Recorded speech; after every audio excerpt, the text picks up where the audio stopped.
Trump کی Hamas اسرائیل جنگ بندی معاہدہ ختم کرنے کی دھمکی، ہفتے کو 12 بجے سے پہلے یرغمالی رہا نہ ہوئے تو غزہ میں قیامت پھوٹ پڑے گی، جنگ بندی معاہدہ منسوخ کرنے کا اعلان کروں گا۔ واشنگٹن اوول آفس میں میڈیا سے گفتگو کرتے ہوئے ڈونلڈ ٹرمپ نے کہا، امریکہ تمام یرغمالیوں کی بحفاظت واپسی چاہتا ہے، بہت سے یرغمالیوں کی ہلاکت کا خدشہ ہے۔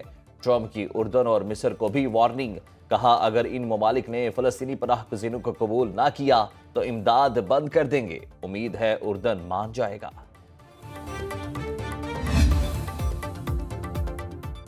ڈونلڈ ٹرمپ نے نئے ایگزیکٹو آرڈرز پر دستخط کر دیے، اسٹیل اور ایلومینیم کی امریکہ میں درآمد پر 25% اضافی ٹیرف عائد۔ امریکی صدر نے محکمہ انصاف کو پابند کرنے، پیپر اسٹرا کی پابندی اور ریاست الینوائے کے سابق گورنر کے لیے صدارتی معافی کے اعلامیے پر بھی دستخط کیے۔ میڈیا سے گفتگو میں کہا کہ آٹو موبائلز، فارماسیوٹیکلز اور کمپیوٹر چپس پر اضافی ٹیرف پر غور کر رہے ہیں۔ اگر کوئی ملک جواب میں اضافی ٹیرف عائد کرے گا تو فرق نہیں پڑتا۔ یوکرینی ہم منصب سے رواں ہفتے بات کروں گا، جنگ نہیں امن کا خواہاں ہوں، اضافی ٹیرف اور ٹرمپ پالیسیز سے امریکہ کو عظیم بنائیں گے۔ پاکستان کی جو معیشت ہے الحمدللہ آہستہ آہستہ بہتر ہو رہی ہے۔ ہماری انفلیشن اس وقت جنوری میں 2.4% پہ آئی ہے۔ پالیسی ریٹ بینکس کا وہ اس وقت 12% پہ ہے۔ پاکستان معاشی استحکام کے سفر پر گامزن، IMF پروگرام مائکرو اکنامک استحکام لایا۔ وزیر اعظم شہباز شریف کی دبئی میں پاکستانی شخصیات اور سرمایہ کاروں کے ساتھ بیٹھک، کہا مہنگائی 2% پر آ گئی، شرح سود 12% تک آ گئے، نوجوانوں کے لیے IT اور AI میں مواقع پیدا کرنے کی کوشش کر رہے ہیں۔ وزیر اعظم آج دبئی میں ورلڈ گورنمنٹ سمٹ میں شرکت کریں گے۔ کلیدی خطاب میں اقتصادی ترقی، ڈیجیٹل تبدیلی اور اصلاحات سے متعلق پاکستان کے وژن پر روشنی ڈالیں گے۔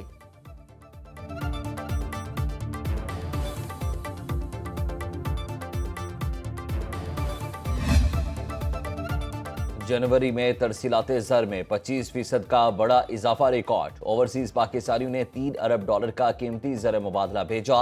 اسٹیٹ بینک نے تفصیلات جاری کر دی، سعودی عرب میں کام کرنے والے پاکستانیوں نے سب سے زیادہ $72 کروڑ 83 لاکھ بھیجے، UAE سے 62 کروڑ 17 لاکھ، برطانیہ سے 44 کروڑ اور امریکہ سے $30 کروڑ آئے۔ رواں مالی سال کے 7 ماہ میں ترسیلات زر میں 32% اضافہ ہوا۔ بیرون ممالک مقیم پاکستانیوں نے رواں مالی سال $21 ارب بھیجے، ایک سال پہلے $16 ارب موصول ہوئے تھے۔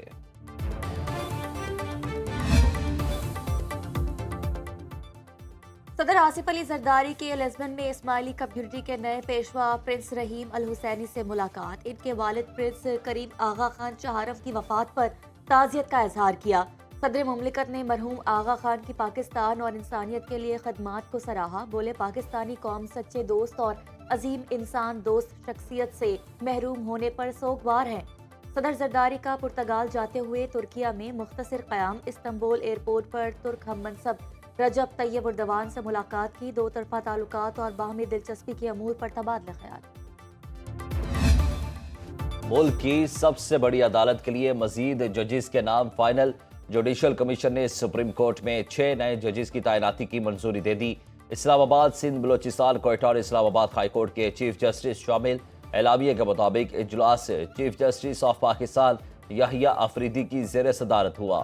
اسلام آباد ہائی کورٹ کے چیف جسٹس عامر فاروق، سندھ ہائی کورٹ کے چیف جسٹس محمد شفیع صدیقی، پشاور ہائی کورٹ کے چیف جسٹس اشتیاق ابراہیم، بلوچستان ہائی کورٹ کے چیف جسٹس ہاشم کاکڑ سپریم کورٹ جائیں گے۔ سندھ ہائی کورٹ کے جسٹس صلاح الدین پنہور، پشاور ہائی کورٹ کے جسٹس شکیل احمد کے ناموں کی بھی منظوری دی گئی۔ اسلام آباد ہائی کورٹ کے جسٹس گل حسن اورنگزیب سپریم کورٹ کے قائم مقام جج ہوں گے، ان کی تعیناتی آئین کے آرٹیکل 181 کے تحت ہوئی۔ جوڈیشل کمیشن کے رکن جسٹس منصور علی شاہ اور جسٹس منیب اختر نے اجلاس کی کارروائی روکنے کا مطالبہ کیا، پھر اپنے خط کا حوالہ دیتے ہوئے اجلاس کا بائیکاٹ کر دیا۔ جوڈیشل کمیشن میں اپوزیشن کی نمائندگی کرنے والے بیرسٹر گوہر اور علی ظفر بھی اجلاس چھوڑ کر چلے گئے۔ PTI سے تعلق رکھنے والے ارکان علی ظفر اور بیرسٹر گوہر نے اپنا موقف اجلاس کے بعد میڈیا کے سامنے پیش کیا۔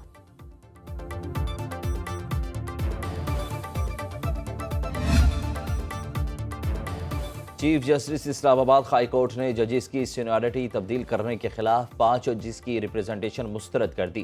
3 صوبائی ہائی کورٹ سے ججز کے تبادلے کے بعد اسلام آباد ہائی کورٹ میں تبدیلی کی گئی، سینیورٹی لسٹ برقرار۔ لاہور ہائی کورٹ سے ٹرانسفر ہو کر جسٹس سرفراز ڈوگر سینئر جج برقرار، justice Mohsin Akhtar Kayani, justice Tariq Jahangiri, justice Babar ستار، جسٹس سردار اعجاز اسحاق خان اور جسٹس سمن رفت امتیاز نے ریپریزنٹیشن فائل کی تھی۔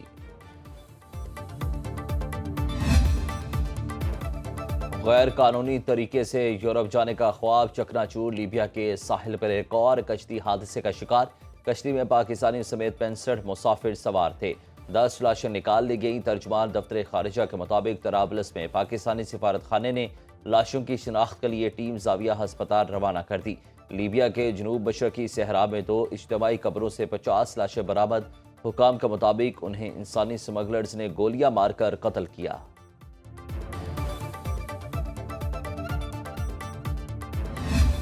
متعلقہ جو سٹیک ہولڈرز ہیں، متعلقہ وزارت داخلہ، اطلاعات و نشریات اور جو انفارمیشن ٹیکنالوجی کی وزارت ہے، وہ سارے باقی سٹیک ہولڈرز کے ساتھ ابھی بھی نیگوسیشنز میں ہیں۔ قانون کوئی بھی پرماننس نہیں ہوتی اس کی، یہ پارلیمان کا اختیار ہے کہ اس میں تبدیلیاں آتی رہیں۔ اگر سارے کسی بات پہ متفق ہوئے تو اس کو سوٹیبلی دیکھا جا سکتا ہے۔ پیکا سمیت کوئی بھی قانون مستقل نہیں ہوتا، وفاقی حکومت نے قانون میں تبدیلی کا عندیہ دے دیا۔ وفاقی وزیر قانون اعظم نذیر تارڑ کہتے ہیں کہ پارلیمان چاہے تو پیکا ایکٹ میں مزید ترمیم ہو سکتی ہے، یہ اس کا اختیار ہے۔ اگر سارے کسی بات پہ متفق ہوئے تو اس کو مناسب انداز میں دیکھا جا سکتا ہے۔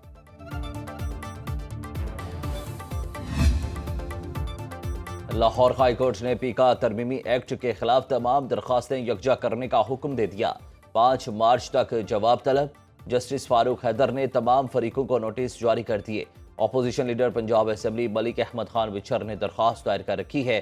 سندھ ہائی کورٹ کا بھی پیکا ایکٹ کے خلاف درخواست پر وفاقی حکومت کو نوٹس، 2 ہفتے میں درخواست میں اٹھائے گئے نکات کا جواب جمع کرانے کا حکم۔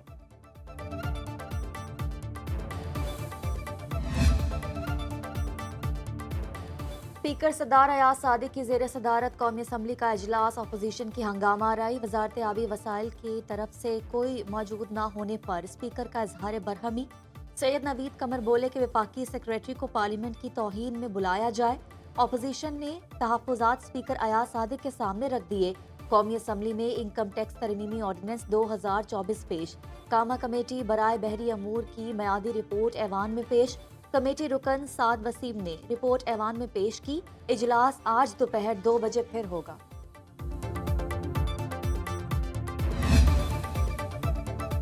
مفت ویل چیئر اور اعلی سماعت کے لیے درخواستوں کی وصولی۔ پنجاب میں خصوصی افراد کے لیے معاون آلات کی فراہمی پروجیکٹ کا آغاز۔ وزیر اعلیٰ مریم نواز کہتی ہیں اسپیشل افراد کی بحالی اور بہتری کا وعدہ ضرور پورا کریں گے۔ پاکستان کا پہلا سرکاری آٹزم سینٹر بھی جلد مکمل ہو جائے گا۔ ہمت کارڈ کے اجراء کا مقصد خصوصی افراد کو معاشی خود انحصاری کی طرف گامزن کرنا ہے۔ وزیر اعلیٰ پنجاب کے دھیرانی پروگرام کے تحت لوتھرا میں 55 جوڑوں کی اجتماعی شادیوں کی تقریب۔ حکومت پنجاب کی طرف سے جہیز اور جوڑوں کو 1 لاکھ روپے اسلامی بھی دی گئی۔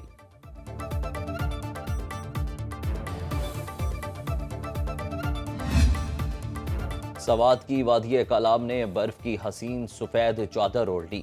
بڑی تعداد میں سیاحوں نے کالام کا رخ کر لیا۔ بالائی علاقوں میں شدید سردی کی لہر برقرار۔ میدانی اضلاع میں درجہ حرارت مسلسل بڑھنے لگا۔ خیبر پختونخوا، گلگت بلتستان، آزاد کشمیر میں چند مقامات پر بارش اور برفباری کا امکان۔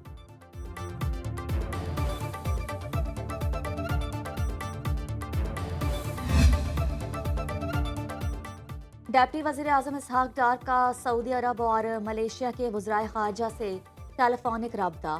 مشرق وسطی کی صورتحال پر تبادلہ خیال۔ اسحاق ڈار کا مسئلہ فلسطین کے منصفانہ حل کے لیے مستقل حمایت کا اظہار۔ OIC وزرائے خارجہ کونسل کا غیر معمولی اجلاس بلانے کے لیے پاکستان کی حمایت سے بھی آگاہ کیا۔ سعودی اور ملیشین وزرائے خارجہ نے مسئلہ فلسطین پر مستقل حمایت پر پاکستان کا شکریہ ادا کیا۔ فلسطینیوں کو بے دخل کرنے کے امریکی منصوبے پر ترک صدر کا سخت رد عمل۔ طیب اردوان کہتے ہیں کہ غزہ فلسطینیوں کا گھر ہے، دنیا کی کوئی طاقت انہیں غزہ سے نہیں نکال